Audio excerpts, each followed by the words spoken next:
Hey, how y'all doing? My name is James Boatright, and today I'm going to be giving a persuasive speech on why there should never be a ban on assault rifles.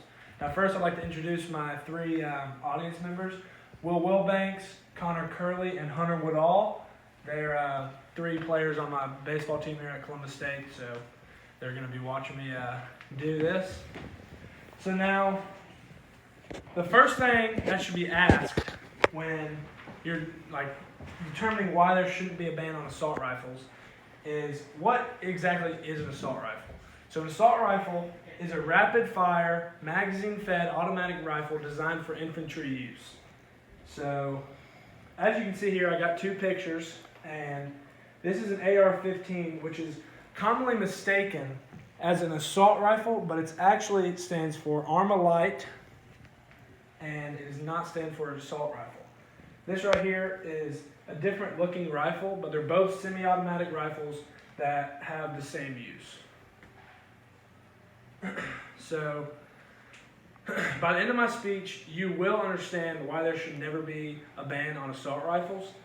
And so, thinking about it, why would banning AR-15s and other assault weapons not stop mass shootings? So, AR-15 and other assault rifles are not the main weapon used in public shootings.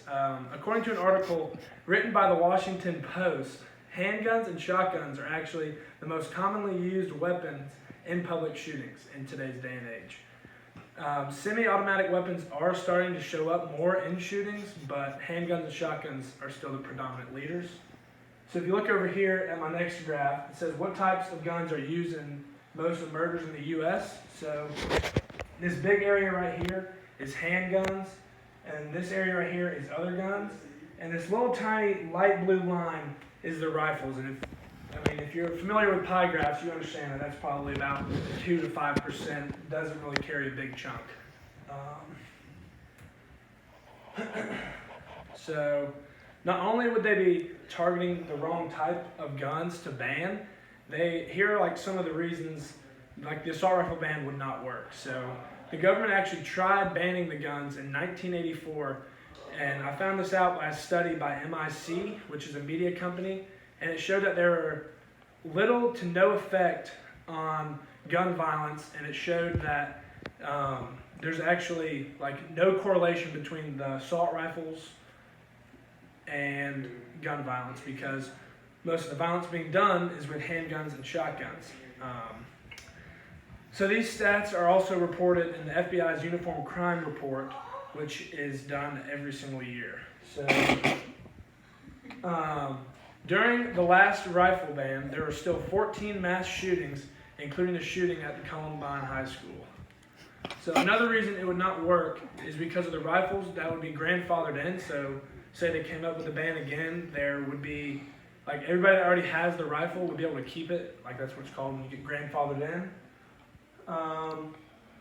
So what are the uses for the common rifle known as the AR-15?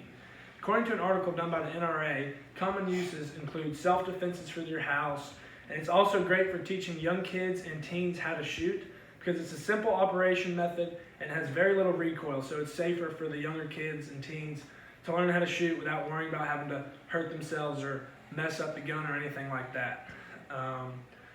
So those are actually just a few of the major reasons on why an assault rifle is not assault rifle ban is not a good idea. And so after researching the different reasoning behind an assault rifle ban, it is clear that the evidence that shows it being a good idea is just not there. So it's just not a good idea to have it. And of course, I already mentioned, some of the major reasons include how the government has already tried it once and it didn't work, so I don't know why trying it again it would work the second time. And then the other main point is that rifles are the problem. Rifles are not the problem with gun violence, so they would be targeting the wrong type of weapons. So if they are going to come up with a ban on weapons, they need to find another way, because it's not the reason. I'd also like to thank you all for coming out tonight and listening to me and what I had to say, and I hope I was able to reach you with my message and potentially change the thoughts and ideas you'll have on the subject.